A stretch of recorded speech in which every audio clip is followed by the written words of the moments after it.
Assalamualaikum warahmatullahi wabarakatuh. Kami dari kelompok 3 ingin menjelaskan materi kewarganegaraan tentang hubungan negara dan warga negara.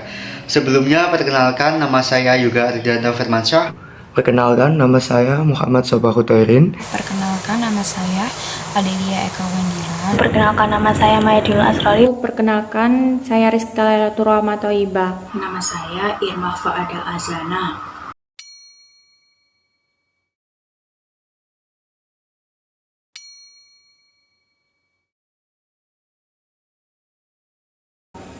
Pengertian hak dan kewajiban. Hak dan kewajiban diatur dalam Undang-Undang Dasar 1945 pasal 27 hingga pasal 34. Menurut Kamus Besar Bahasa Indonesia atau KBBI, hak adalah sesuatu yang benar, milik, kepunyaan, kewenangan, kekuasaan untuk melakukan sesuatu, kekuasaan yang sah atas sesuatu, atau untuk menuntut sesuatu, derajat atau martabat tertentu. Hak adalah suatu kuasa menerima yang semestinya diterima oleh pihak tertentu. Kewajiban adalah sesuatu yang diwajibkan yang harus dilaksanakan seperti pekerjaan, tugas, atau segala sesuatu yang menjadi tanggung jawab manusia menurut hukum. Kewajiban adalah suatu kuasa yang memberikan suatu hal yang sudah semestinya diberikan oleh pihak tertentu. Pengertian hak dan kewajiban warga negara menurut para ahli. Yang pertama, menurut Profesor Dr. Notonegoro, hak adalah kuasa untuk menerima atau melakukan sesuatu yang semestinya diterima atau dilakukan melulu oleh pihak tertentu dan tidak dapat dilakukan oleh pihak lain manapun juga, yang pada prinsipnya dapat dituntut secara paksa olehnya. Kewajiban adalah beban untuk memberikan sesuatu yang semestinya diberikan atau diberikan melulu oleh pihak tertentu yang tidak dapat oleh pihak lain manapun, yang pada prinsipnya dapat dituntut secara paksa oleh yang berkepentingan. Yang kedua, menurut Sriyanti, hak merupakan unsur normatif yang berfungsi pedoman berperilaku, melindungi kebebasan, kekebalan, serta menjamin adanya peluang bagi manusia dalam menjaga harkat dan martabatnya. Kewajiban pada intinya adalah sesuatu yang harus dilakukan. Kewajiban berarti suatu keharusan. Maka, apapun itu, jika merupakan kewajiban, kita harus melaksanakannya tanpa ada alasan apapun itu. Yang ketiga, menurut Profesor Surjono Sukanto, hak dibagi menjadi dua jenis. Yang pertama, hak searah, yakni hak yang terdapat dalam hukum dan berkaitan dengan perjanjian. Yang kedua, hak jamak. Hak jamak ini dibagi menjadi 4. Yang pertama, hak dalam hukum tata negara. Yang kedua, hak kepribadian, seperti hak kehidupan, hak kehormatan, dan kebebasan. Yang ketiga, hak kekeluargaan, seperti hak anak, hak suami, hak istri, dan hak orang tua. Yang keempat, hak atas objek imaterial seperti hak paten, hak cipta, dan hak merek dagang. Kewajiban terdiri menjadi 5, yakni yang pertama, kewajiban mutlak, yaitu kewajiban terhadap diri sendiri. Yang kedua, kewajiban publik, yaitu kewajiban mematuhi peraturan atau hukum yang berhubungan dengan kepentingan publik. Yang ketiga, kewajiban positif, kewajiban menghendaki untuk melakukan sesuatu. Yang keempat, kewajiban universal atau umum, yakni kewajiban yang berlaku secara umum atau berlaku untuk seluruh warga negara tanpa terkecuali. Yang kelima, kewajiban primer, yaitu kewajiban yang dilakukan sehari-hari berhubungan dengan orang-orang sekitar dan bukan suatu kewajiban yang berhubungan dengan hukum. Yang keempat, menurut John Salmon, pengertian hak terbagi menjadi 4. Yang pertama, hak dalam arti sempit, yaitu suatu istilah yang umumnya diketahui sebagai pasangan dari kewajiban. Yang kedua, hak dalam arti kemerdekaan, yaitu hak yang memberikan kemerdekaan seseorang individu dalam melakukan, menerima, dan memiliki sesuatu. Yang ketiga, hak dalam arti kekuasaan adalah hak yang diterima individu dan digunakan untuk melalui jalan dan metode hukum. Yang keempat, hak dalam arti kekebalan adalah hak yang memiliki potensi serta kuasa untuk membebaskan seseorang individu dari kekuasaan hukum individu lain. Kewajiban adalah suatu hal yang harus dikerjakan oleh seseorang dan jika tidak melakukan sesuatu hal tersebut, maka akan memperoleh sanksi. Kewajiban adalah suatu hal yang harus dikerjakan oleh seseorang dan jika tidak dilakukan suatu hal tersebut, maka akan memperoleh sanksi. Kelima, menurut George Natalie Curzon, pengertian hak dibagi menjadi 5. Yang pertama, hak sempurna, yaitu jenis hak yang dapat memiliki potensi untuk dilaksanakan serta dipaksakan melalui jalur hukum. Yang kedua, hak positif, yakni hak menuntut adanya sebuah perbuatan ataupun tindakan. Yang ketiga, hak utama, yaitu wujud hak yang diperjelas oleh hak lain. Adapun hak tambahan dalam hak utama, kegunaannya untuk melengkapi hak utama. Yang keempat, hak publik, hak yang berlaku di lingkungan umum, baik lingkungan kelompok, masyarakat, bahkan negara, dan hak perdata pada seorang individu. Yang kelima, hak milik, yaitu hak yang memiliki hubungan dengan kepemilikan barang, dan hak pribadi memiliki hubungan dengan kedudukan atau perangkat dari seorang individu. Kewajiban adalah suatu tindakan yang harus dikerjakan dan diselesaikan yang memiliki beberapa jenis. Yang pertama, kewajiban mutlak. Kewajiban yang harus dilakukan oleh seseorang terhadap dirinya sendiri dan tidak berkaitan dengan hak serta tanpa harus mengaitkan hak di lain pihak. Yang kedua, kewajiban publik, yaitu jenis kewajiban yang berkaitan dengan hak-hak publik.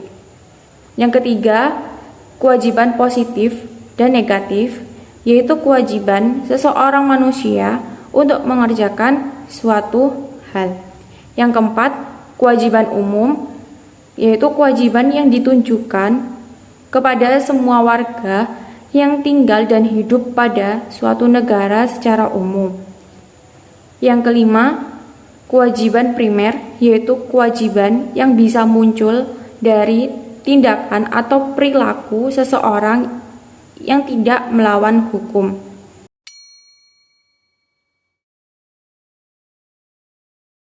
Hak dan kewajiban warga negara. Kita sebagai warga negara pastinya atau tentunya memiliki hak dan kewajiban yang harus dipatuhi dalam setiap warga negara yang memiliki hubungan di dalam negara tersebut. Setiap warga negara ini jika memiliki hak dan kewajiban itu memiliki peran yang harus ditanggungjawabkan. Peran tersebut jika disebutkan dalam teori dibagi menjadi 4. Yang pertama yaitu peran aktif, peran pasif, peran positif, dan peran negatif. Yang pertama, peran pasif. Peran pasif yaitu kepatuhan warga negara tersebut dalam mematuhi peraturan perundang-undangan yang berlaku. Yang kedua yaitu peran aktif. Di peran aktif ini, aktivitas warga harus ikut serta dan ambil bagian dalam seperti kehidupan bernegara. Seperti contohnya keputusan publik. Yang ketiga yaitu peran positif. Di peran positif ini, aktivitas negara harus meminta pelayanan yang baik dari negara demi memenuhi kebutuhan hidupnya. Yang keempat yaitu peran negatif. Di peran negatif ini, aktivitas warga negara harus menolak ikut campur tangan. Jadi kayak menolak campur ikut tangan seperti hanya tidak boleh digabungkan dalam persoalan pribadi. Yang pertama yaitu hak warga negara. Nah, warga negara itu harus memiliki hak yang harus dipenuhi, tapi sebelum hak itu, warga negara harus sudah melaksanakan kewajibannya.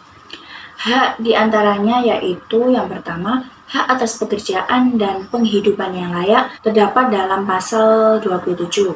Yang kedua yaitu berhak untuk hidup dan mempertahankan kehidupan yang layak. Seperti contoh negara harus melakukan pelayanan yang baik. Yang ketiga yaitu setiap orang berhak atas status kewarganegaraannya. Jadi harus jelas, tidak seperti negara satu dengan negara yang lain atau mempunyai dua negara, itu tidak boleh. Yang keempat yaitu setiap anak berhak mendapatkan atas kelangsungan hidupnya. Yang kelima yaitu setiap warga negara berhak memperoleh kesempatan yang sama dalam sistem pemerintahan. Jadi warga negara boleh mengusulkan atau menyarankan yang baik bagaimana sistem pemerintahan itu yang baik dan adil. Yang kedua yaitu kewajiban warga negara.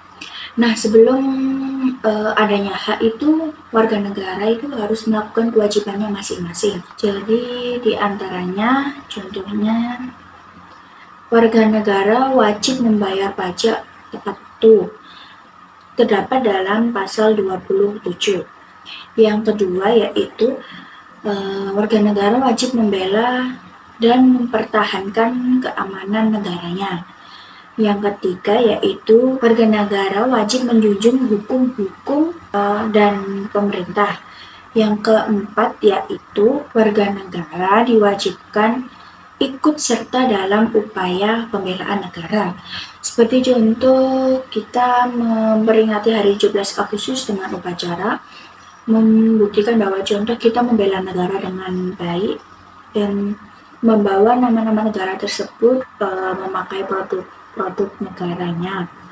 Yang kelima yaitu kita wajib mengikuti pendidikan dasar sebagai dasar kita memasuki negara tersebut. Hak dan kewajiban negara. Hak dan kewajiban negara adalah menggambarkan apa yang seharusnya diterima dan dilakukan oleh negara atau pemerintah dalam melindungi dan menjamin kelangsungan kehidupan negara serta terwujudnya cita-cita dan tujuan nasional sebagaimana tercantum dalam pembukaan Undang-Undang Dasar 1945. Hak negara atau pemerintah meliputi yang pertama, menciptakan peraturan dan undang-undang untuk ketertiban dan keamanan. Yang kedua, melakukan monopoli sumber daya yang menguasai hajat hidup orang banyak. Yang ketiga, memaksa warga negara taat akan hukum yang berlaku. Kewajiban negara berdasarkan Undang-Undang Dasar 1945. Yang pertama, melindungi wilayah dan warga negara. Yang kedua, memajukan kesejahteraan umum. Yang ketiga, mencerdaskan kehidupan bangsa. Yang keempat, ikut melaksanakan ketertiban dunia berdasarkan perdamaian abadi dan keadilan sosial. Yang kelima, menjamin kemerdekaan penduduk memeluk agama. Yang keenam, membiayai pendidikan dasar. Yang ketujuh, menyelenggarakan sistem pendidikan nasional. Yang kedelapan, memprioritaskan anggaran pendidikan minimal 20% dari anggaran belanja negara dan belanja daerah. Yang kesembilan, memajukan pendidikan dan kebudayaan. Yang kesepuluh, mengembangkan sistem jaminan sosial. Yang kesebelas, menghormati dan memelihara bahasa daerah sebagai kebudayaan nasional. Yang ke-12, menguasai cabang-cabang produksi penting bagi negara dan menguasai hidup orang banyak. Yang ke-13, menguasai bumi, air, dan kekayaan alam demi kemakmuran rakyat. Yang ke-14, memelihara fakir miskin. 15, mengembangkan sistem jaminan sosial. Yang terakhir 16, menyediakan fasilitas layanan kesehatan dan publik yang layak.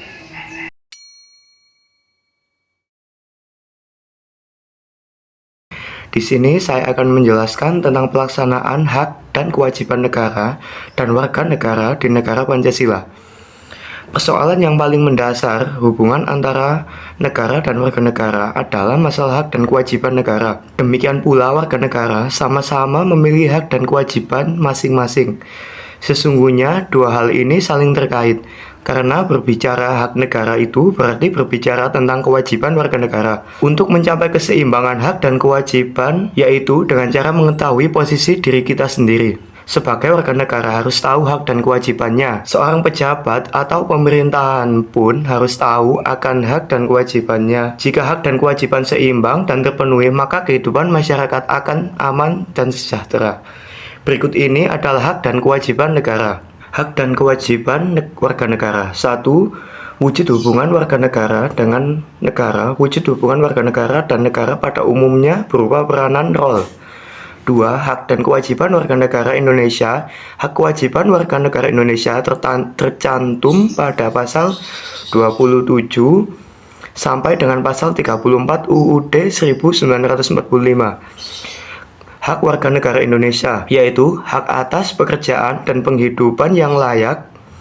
Tiap warga negara berhak atas pekerjaan dan penghidupan yang layak bagi kemanusiaan, terdapat pada pasal 27 ayat 2. Kemudian selanjutnya adalah hak untuk hidup dan mempertahankan kehidupan. Setiap orang berhak untuk hidup serta berhak mempertahankan hidup dan kehidupannya, terdapat pada pasal 28A. Kemudian hak untuk membentuk keluarga dan melanjutkan keturunan melalui perkawinan yang sah, yaitu tercantum pada pasal 28B ayat 1. Selanjutnya adalah hak atas kelangsungan hidup. Setiap anak berhak atas kelangsungan hidup, tumbuh, dan berkembang. Kemudian selanjutnya hak untuk mengembangkan diri dan melalui pemenuhan kebutuhan dasarnya dan berhak mendapat pendidikan, ilmu pengetahuan, dan teknologi, seni budaya demi meningkatkan kualitas hidupnya demi kesejahteraan hidup manusia, terdapat pada pasal 28C ayat 1. Kemudian selanjutnya adalah hak untuk memajukan dirinya dalam memperjuangkan haknya secara kolektif untuk membangun masyarakat, bangsa, dan negaranya, terdapat pada pasal 28C ayat 2. Kemudian adalah hak atas pengakuan, jaminan, perlindungan, dan kepastian hukum yang adil serta perlakuan yang sama di depan hukum, terdapat pada pasal 28D ayat 1. Kemudian yaitu hak untuk mempunyai hak milik pribadi, hak untuk hidup, dan hak untuk tidak disiksa, hak kemerdekaan pikiran dan hati nurani, hak beragama, hak untuk tidak diperbudak, hak untuk diakui sebagai pribadi di hadapan hukum, dan hak untuk tidak dituntut atas dasar hukum yang berlaku surut adalah hak asasi manusia yang tidak dapat dikurangi dalam keadaan apapun, terdapat pada pasal 28I ayat 1. Di sini saya akan melanjutkan penjelasan tentang pelaksanaan hak dan kewajiban negara dan warga negara di negara Pancasila. Sebelumnya sudah dijelaskan sedikit tentang hak warga negara Indonesia. Sekarang saya akan menjelaskan mengenai kewajiban warga negara Indonesia. Kewajiban negara Indonesia ini ada 5 poin, yaitu yang pertama wajib menaati hukum dan pemerintahan pada pasal 27 ayat 1 Undang-Undang Dasar 1945 yang menyatakan warga negara bersama kedudukannya di dalam hukum dan pemerintahan wajib menjunjung hukum pemerintahan itu dengan tidak atau tanpa pengecualian.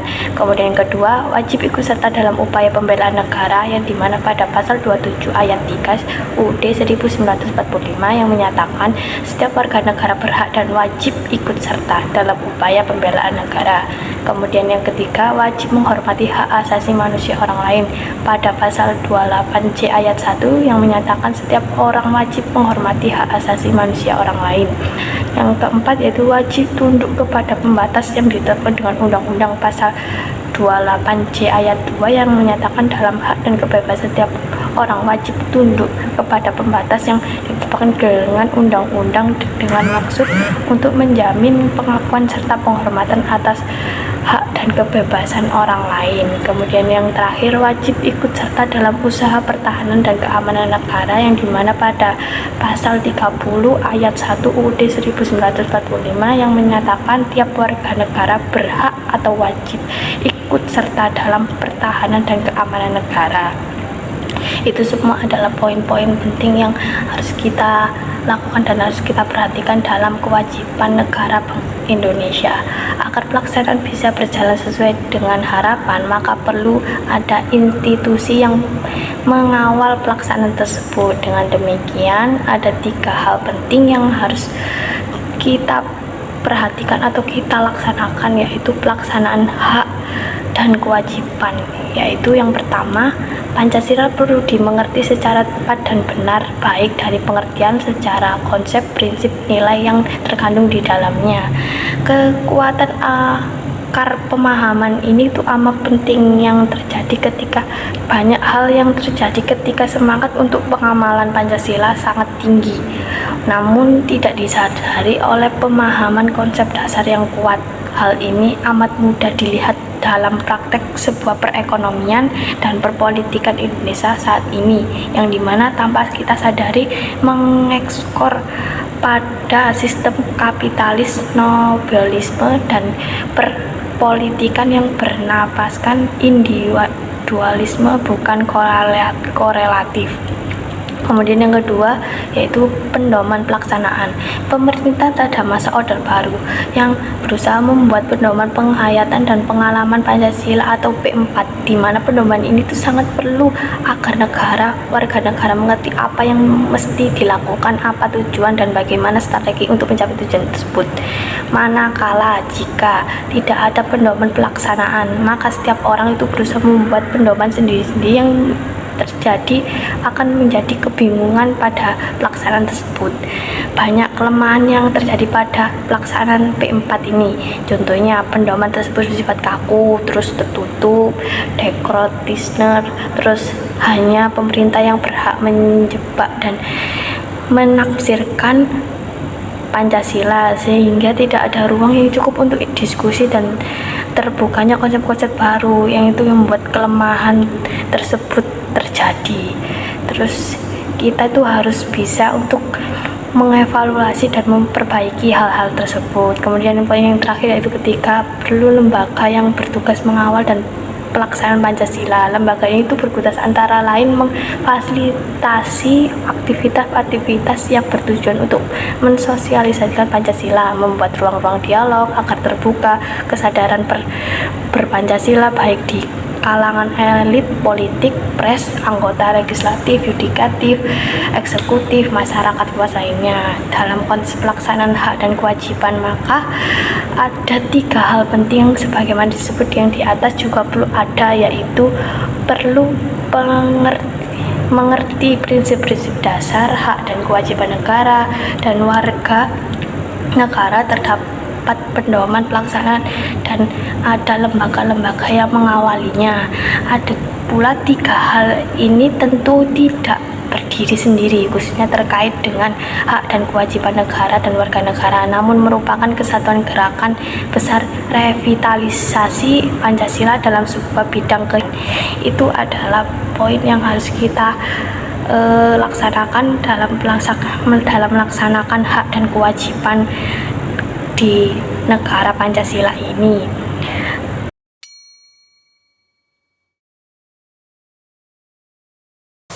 Saya akan menganalisis satu contoh kasus pelanggaran hak dan kewajiban yang ada di negara Indonesia.